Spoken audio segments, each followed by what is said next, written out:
We'll now go to Mr. Johns for 6 minutes. See all my colleagues. I hope you had a wonderful summer. It's nice to be on the back on the unceded lands of the Anishinaabe and Algonquin people, and I want to thank our guests for being here today and for your service. I also want to thank Ms. Vignola for putting forward this motion, which we strongly supported. We've seen the rising cost of living that many Canadians are struggling, to make ends meet. Food costs are going up. We've just seen a 41-year high in inflation, 10.8% in food costs.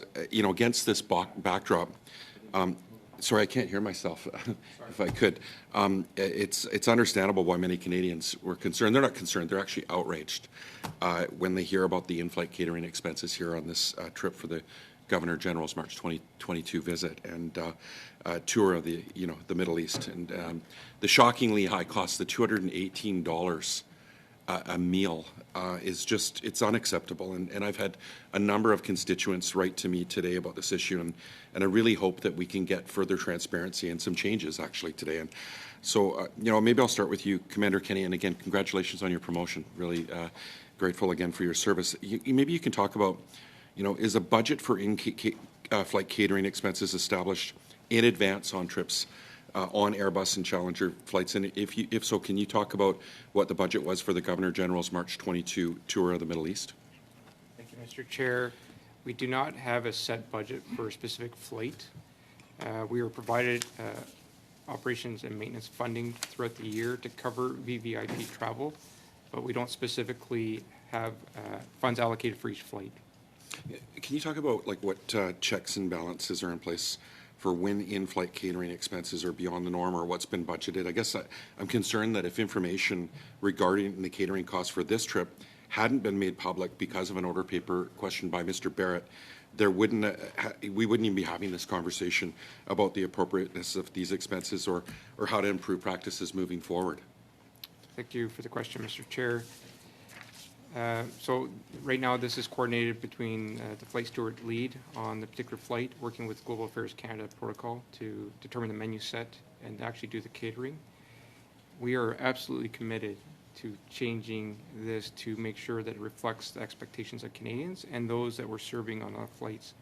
And I strongly believe that we will be able to further reduce costs as we move forward. Okay, that's really good to hear.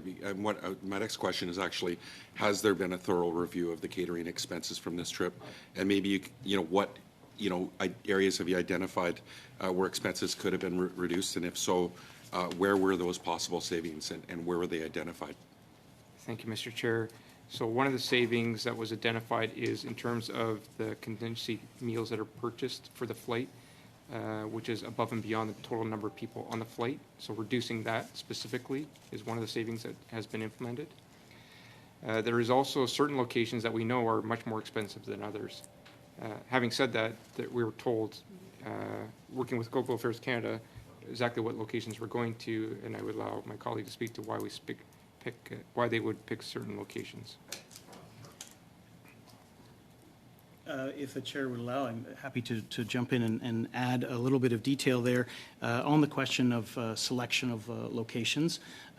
Often when we are traveling as the guest to a host nation, will be dictated what airport we need to land in, and in consultation with public safety and other partners here in Ottawa, we and the Air Force, of course, we identify a flight routing, and there may be some limitations on countries in which or places in which we can land to refuel, for example. So that explains a little bit the limitations sometimes on which airports. But I think what's really important is our members of our teams have been working together since this episode, and we recognize that there are problematic elements of this process. And what we're trying to do now is instill a no-nonsense environment where if there are exorbitant costs, they need to be flagged. They need to be flagged at the appropriate moment so we can make alternate choices or forgo things that might have been part of the standard operating elements that have always been included in packages. And we're happy to make those choices, and we look forward to being able to deliver cost savings. Well, I guess what I'm looking for is, what changes in practices have actually been implemented since March Right. 2022, and to ensure that there's responsible stewardship of public funds and ways to improve accountability so that it doesn't require an order paper question, so that, you know, Canadians know what expenses are being done, what changes are being done, what is going to be moving forward, the transparency to Canadians to help them see that this isn't going to happen again. Well, I would just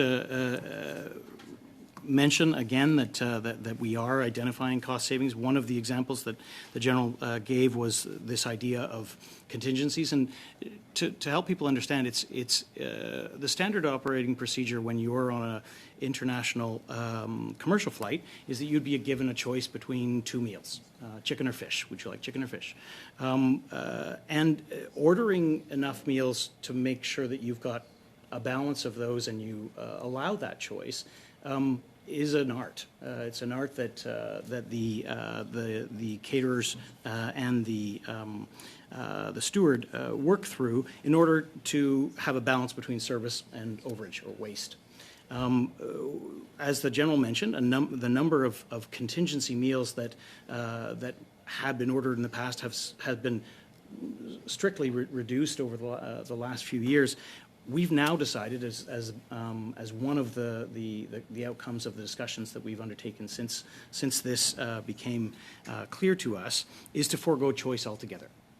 So on the recent trip to London, there were no choices, and that reduces the number that we have to order because everybody's eating the same. So that's one, obviously not dietary restrictions. We still, but we were able to identify those things in advance and make sure that we've got a robust system of checks and flags so that we're able to work together and avoid these exorbitant costs. Thank you, Mr. Wheeler, and thank you, Mr.